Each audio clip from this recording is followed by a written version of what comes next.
नमस्कार दोस्तों, स्वागत है सभी लोगों का आपके अपने चैनल भारतीय ब्लॉगर में। जैसा कि हमने सोचा था और लोगों ने बार बार एक ही बात बोली कि न्यूक्लियर हमला, न्यूक्लियर जैसा प्रयोग नहीं हो सकता। मैंने आपको क्या बोला था, जरूरी नहीं है कि न्यूक्लियर बम गिरा जाए।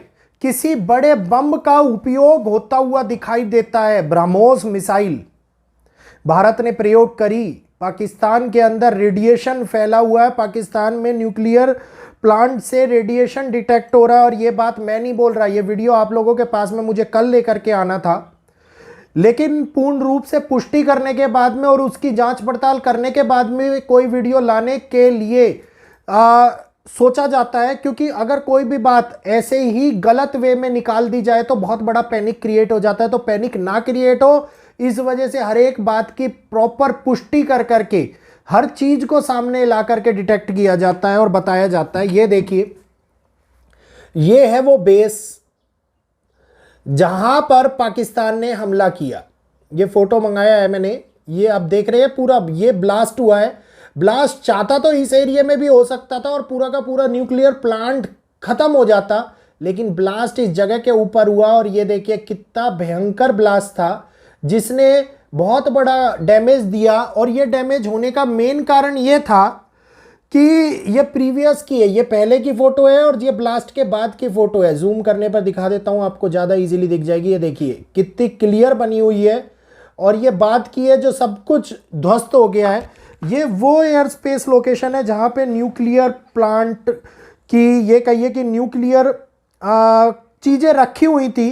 क्योंकि फॉरेन एयरक्राफ्ट ने डिटेक्ट किया है रेडियो एक्टिव को, रिपोर्टेड किया जब पाकिस्तान के नूर खान बेस के ऊपर इंडियन डिफेंस फोर्स के अटैक के कारण ये रेडिएशन फैला। और यूएस वाले बता रहे हैं कि रावलपिंडी न्यूक्लियर डैमेज हुआ है, accessing nuclear damage, radiation as reportedly detected at the site.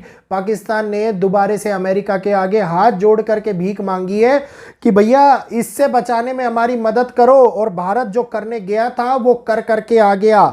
और यही वो पुष्टि है, यही वो बात है जिसको हम कह रहे थे कि हर एक चीज का आफ्टर बैक जो असर देखने को मिलता है वो ही डिपेंड करता है कि कौन कितना ठोस है, कौन कितना मजबूत है। हर एक बात को ये नहीं सोचना चाहिए कि सीज फायर हो गया, ये जगह रुक गई, ऐसा हो गया। तो अपने मन से कोई भी कहानी बनाने से पहले उसके आफ्टर इफेक्ट के बारे में सोचना भी चाहिए। तो जिस बारे में हम आप लोगों को चेतावनी दे रहे थे, मैं आप लोगों को बोल रहा था बार बार, मैं कह रहा था कि हिरोशिमा और नागासाकी जैसा समय जो हमारे सामने निकल करके आ रहा है, जिसमें यूरेनस एक महत्वपूर्ण योगदान निभा रहे हैं। और बार बार यूरेनस का जिक्र इसलिए कर रहा था क्योंकि बहुत सारे लोग ऐसे हैं जो यूरेनस को मेदनी एस्ट्रोलॉजी के माध्यम से, मुंडेन एस्ट्रोलॉजी के माध्यम से हम लोग ये देखते हैं कि इस टाइम के ऊपर यूरेनस की गतिविधियां क्या हैं। क्योंकि यूरेनस ने वर्ल्ड वॉर 2 के टाइम में भी, यूरेनस ने हिरोशिमा नागासाकी के टाइम में भी जब अटैक हुआ बहुत महत्वपूर्ण योगदान निभाया था। और इस प्रकार की घटनाएं और ग्रहिक स्थिति बनी थी जिसने बड़े बम का प्रयोग होने पर मजबूर कर दिया था।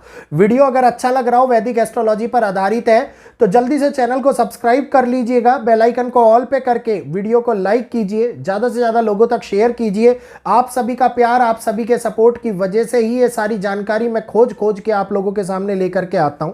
6 अगस्त 1945 का समय 8:15 AM, ये कुंडली हमने पहले भी बनाई हुई है। 9 अगस्त 1945 का समय 11:02 AM, हिरोशिमा और नागासाकी के ऊपर बम गिरने का ये वो समय है जिसने एक बारी फिर से हम लोगों को चेतावनी के रूप में दिखा दिया था कि अगर ये वॉर नहीं रुकता तो 15 मई 2025 का समय मैंने आप लोगों को दे रखा था।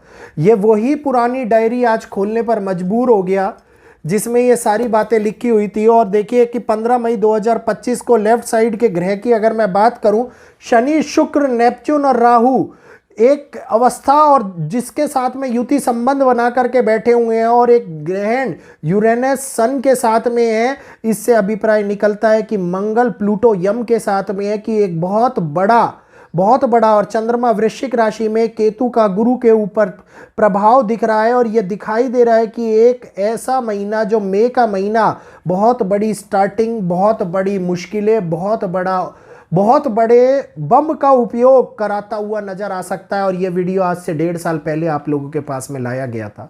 आज ये उसी डेट को प्रमाणित कर रहा है कि हाँ, इस प्रकार की घटनाएं घटित होती हुई दिखाई दे रही हैं। और जहां पर रेडिएशन को डिटेक्ट किया गया, मैं उसी टाइम समझ गया कि ग्रहों ने अपना खेल खेल दिया। भारत वालों को इसलिए सतर्क कर रहे थे क्योंकि इस प्रकार का अंदेशा था, इस प्रकार का लग रहा था कि अगर पाकिस्तान के साथ में ये युद्ध बढ़ा तो किसी प्रकार का भीषण डैमेज भारत के अंदर भी बड़ा नुकसान ना कर दे। इस बात की संभावना लग रही है, और संभावना अभी टली नहीं है। इस बारे में मैं फिर बोल रहा हूं, संभावना अभी टली नहीं है।